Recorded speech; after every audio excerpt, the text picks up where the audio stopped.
first memory I have is we got to be friends, and he ran for the Senate. So I was his treasurer. And I know I gave him a check for $10,000, which was a lot of money back then. And I think he lost by like 19 votes or something like that. It was a very, very close race. And so he's been a friend for a long time. We had a little split up for a while, but we made up. He's a South Sider. He stayed on the South Side, continues to live there. His family is there. He's been totally dedicated to the South Side. And we have done everything we can do to support him in those efforts, whether it's the river, mission reach of the river going south, whether it's the activity that's occurred at Brooks Base, all the flood control and bridge projects that have been done in his district. Everybody had always talked about doing something on the south side with the river, but the fact of the matter was, all the money was put into the north side.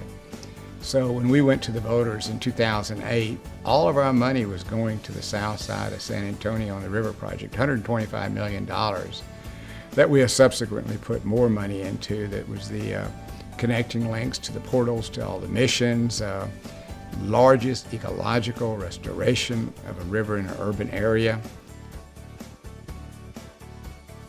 He's always lighthearted. I can't think of any one particular joke at this time, but he's fun to horse around. He's a guy's guy, and so I've enjoyed my time with him. I've lived on the south side all my life. I've had a great run. I've had an opportunity to help address some of the long-standing injustices that I think grew up over time. Actually, the south side was the foundation pretty much of this community, because that's where the San Antonio River was and is.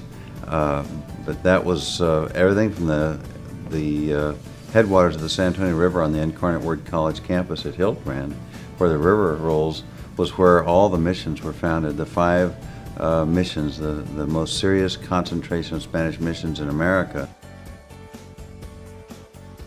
When you hear the drums of war, it gets people's attention.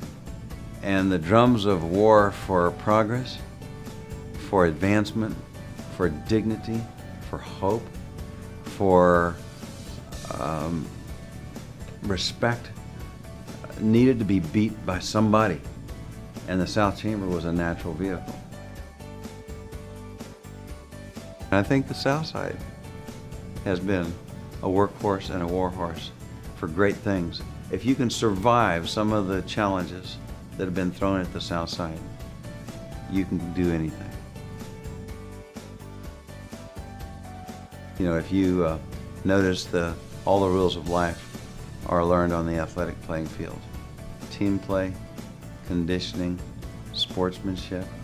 My father's, raising me in an athletic environment, I thought was very helpful to knowing how to shake it off, how to move on, how to get tough, how to play for the long term, how to act in a dignified manner.